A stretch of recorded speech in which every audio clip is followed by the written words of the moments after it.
Hello and welcome to The Rabbit Hole, the Definitive Developers Podcast, living large in New York. I'm your host, Michael Nunez, and today we'll be talking about when the application is no longer juicy. Prevent your systems from going sour. I'm going to be honest. I did not come up with the title entirely on my own. This is me trying to incorporate ChatGPT into my life, in which, I think it's been an enhancement more than a replacement, I hope. But then I had to, come up with something better than that was given to me. I'm going to talk about what it means to be, or rather what it means for your systems to go sour using the XP book, Extreme Programming Explained, as we're still going through that first chapter with the list of risks and how do we aim to solve it using XP. Let's begin. I'll start by reading the bullet point and the example of the risk that talks about systems going sour. So here's a risk for a system going sour. The software is successfully put into production, but after a couple of years, the cost of making changes or the defect rises so much that the system must be replaced. I think I've heard a phrase, something along the lines of, as soon as you're writing the code that you're writing, it's becoming legacy code, which is kind of crazy to think about because one does not ever think that that is the case. But over time, there could be some, patterns that exist within the system that just makes it very, very, very difficult to update. I think that there are ways to prevent that from happening. And spoiler alert, it's test, and you make sure you have all your bases covered with the different types of tests that exist. That is definitely one way to address the system from going sour because you have an idea on, how the application is built. What are some things that you may need to do to extend it and have a clear understanding of how to extend it. The way XP addresses that particular risk, according to the book, XP creates and maintains a comprehensive suite of tests, which are run and rerun after every change, several times a day, to ensure a quality baseline. XP always keeps the system in prime condition. Cruft is not allowed to accumulate. I don't know if I mentioned this before, but I think this is one of the really interesting things that differentiates XP to other Agile methodologies. Because while Agile, or you have your Scrum, or your Lean, or your Kanban, talks about the day-to-day stuff. You have your daily stand-up, you have your retro every sprint, you have iteration planning meetings, your refinement meetings, that kind of stuff.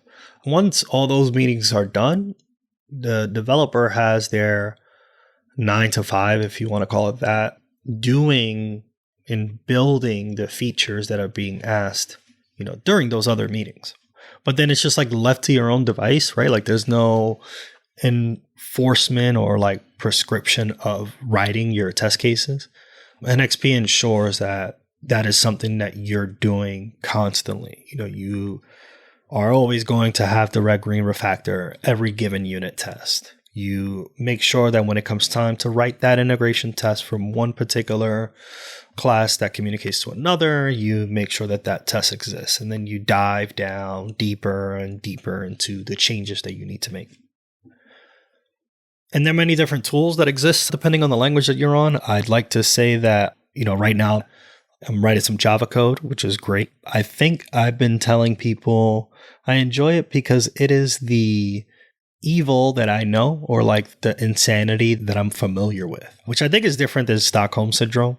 Because Stockholm implies that, this is hard, but I love it and it's great and roses. And like, no. I know Java can be a little verbose for folks, and myself included, but it's kind of like the rhythm of, having to write the test in JUnit, making that test pass. What is the Java way of writing that thing? And it just makes sure that my code is, up to snuff, if you will. I think one of the things that this particular bullet doesn't call out that I think should be called out, it's in one of the other bullets actually, but I think pair programming definitely helps the system from going sour too, because you have a person who is invested in the work that you're doing together, as opposed to waiting for a PR to happen and then Bobby could write a couple comments, you can address them, but then Bobby doesn't have the opportunity to look at it again for another 2 hours because Bobby's busy doing something else, that kind of stuff. But when you have a pair, you're getting that feedback in real time, less likely to introduce cruff because the other person is there sitting alongside you and building the given feature. But I think that system going sour is definitely something that we as developers experience from time to time. You know, if you ever feel like you are writing legacy code from the start, like see what you can do to prevent that, right? Ensure that you have a unit test that's written before you go and write implementation code. You know, one of the anti-patterns of TDD is you write the implementation first and you go and you write the code again, which can lead to, you know, feeling like you're writing the code twice, and you kind of are. So try not to do that. And I think I mentioned before, so this is probably a good opportunity to talk about the testing pyramid. You have, you know, if you had a triangle where the base of the triangle is the fastest way of running your tests, and you'll have a lot more of those kind of tests in the base, that would be a unit test. And as the triangle is, I'm going to use an equilateral triangle.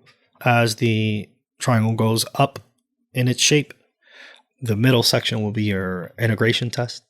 And then at the very top, you have your end-to-end test, right? So you're not going to write more end-to-end tests than you are unit tests, right? You want to make sure the unit test tests every little thing so that if, you know, there is a failure, the unit test can call out exactly where the failure happened, and then you can address it.